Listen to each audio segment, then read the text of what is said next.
नमस्कार बंधुरा welcome back to my channel Tumpa's kitchen. फिरे एलाम आज दारुण एक रेसिपि निये। आज आमी आपनादेर साथे शेयर करब कलाइर डाल। এই কলাইয়ের ডালকে কেউ কেউ বিউলির ডালও বলে থাকে। তো বন্ধুরা চলুন দেরি না করে দেখে নেওয়া যাক আজকের রেসিপি। কলাইয়ের ডাল বানানোর জন্য এখানে আমি নিয়ে নিয়েছি 1 কাপ মতো কলাইয়ের ডাল। এটাকে আমি আধ ঘন্টা ভিজিয়ে নিয়েছি। এর পাশে আমি ফোড়নের জন্য নিয়ে নিয়েছি শুকনো লঙ্কা, তেজপাতা আর মৌরি। সাথে এখানে রেখেছি কাঁচা লঙ্কা। তার পাশেই আমি এখানে রেখেছি মৌরি। এই মৌরিটাকে আমি বেটে নেব। এখান থেকে আমি পরিমাণ মতো মৌরি নিয়ে নেব। তার পাশে রেখেছি হাফ ইঞ্চি মতো আদা। এই আদা আর মৌরি দুটোকে আমি একসাথে বেটে নেব। এর সাথে আমার লাগছে নুন, হলুদ আর স্বাদ মতো চিনি।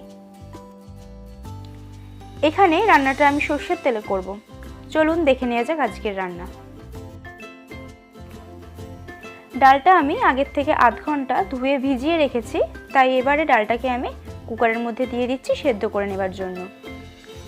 এখানে আমি দোকান থেকে ভাজা বিউলির ডাল কিনে এনেছি, তাই আমি আর ডালটাকে ভেজে নিলাম না, এটাকে সরাসরি আমি সেদ্ধ করতে দিয়ে দিচ্ছি। তার মধ্যে আমি দিয়ে দিচ্ছি 2 কাপ মতো জল। এবারে কুকারের ঢাকনা বন্ধ করে আমি ডালটাকে সেদ্ধ করতে দেব। ডালটা আমি বসিয়ে দিয়েছি। এবার 3 থেকে 4টি সিটি মেরে নিয়ে আমি ডালটাকে নামিয়ে দেব। অন্যদিকে আমি মশলা করে নেবার জন্য দিয়ে দিলাম 2 টিস্পুন মৌরি আর সাথে হাফ ইঞ্চি আদাটা আমি দিয়ে দিচ্ছি। আদা আর মৌরিটা এবার আমি খুব ভালো মতো বেটে নেব।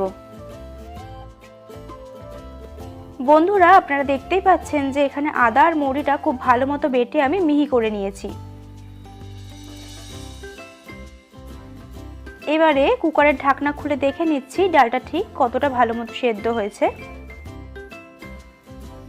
ডালটা আমার খুব ভালো মতোই সেদ্ধ হয়েছে, সেটা ভেঙে ভেঙেও যাচ্ছে না, গোটা গোটা আছে, আবার খুব ভালো মতো সেদ্ধও হয়ে গেছে। এবারে ডালের কাঁটা দিয়ে আমি ডালটাকে একটু ভেঙে ভেঙে নিচ্ছি, তাহলে ডালটার স্বাদ আরও বেড়ে যাবে। এদিকে আমার কড়াই গরম হয়ে গেছে। কড়াইয়ের মধ্যে দিয়ে দিচ্ছি পরিমাণ মতো তেল। এখানে আমি 3 স্পুন মতো তেল দিয়েছি, আপনারা আপনাদের প্রয়োজন মতো তেল ব্যবহার করবেন। ফোড়নের জন্য দিয়ে দিচ্ছি তেজপাতা আর 2টো শুকনো লঙ্কা। এর সাথেই এর মধ্যে আমি কাঁচা লঙ্কাটাও দিয়ে একবারে ভেজে নেব। দিয়ে দিচ্ছি 1 টিস্পুন মৌরি। ফোড়নগুলো খুব ভালো মতো ভাজা হয়ে এলে তার মধ্যে আমি দিয়ে দিচ্ছি আগে থেকে বেটে রাখা আদা আর মৌরির পেস্ট। এবার পুরো মশলাটাকে আমি খুব ভালো মতো ভেজে নিচ্ছি। মশলাটা খুব ভালো মতো ভাজা হয়ে গেছে। তার মধ্যে আমি দিয়ে দিচ্ছি সেদ্ধ করে রাখা ডালটা। তার মধ্যে আমি দিয়ে দিচ্ছি 2.5 কাপ মতো জল।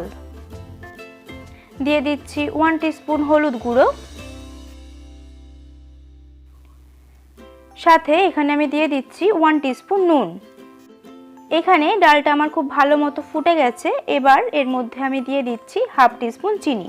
চিনিটা আপনারা আপনাদের স্বাদ অনুযায়ী দেবেন, কারণ সকলে তো সমান মিষ্টি খায় না, তাই সেটা আপনারা আপনাদের পরিমাণ মতন ব্যবহার করবেন। এখানে আমার তৈরি হয়ে গেছে কলাইয়ের ডাল বা বিউলির ডাল।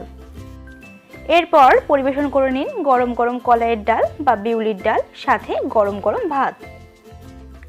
ভালো লাগলে রেসিপিটি অবশ্যই বাড়িতে ট্রাই করবেন এবং কমেন্ট করে জানাবেন যে কেমন লাগলো আপনাদের।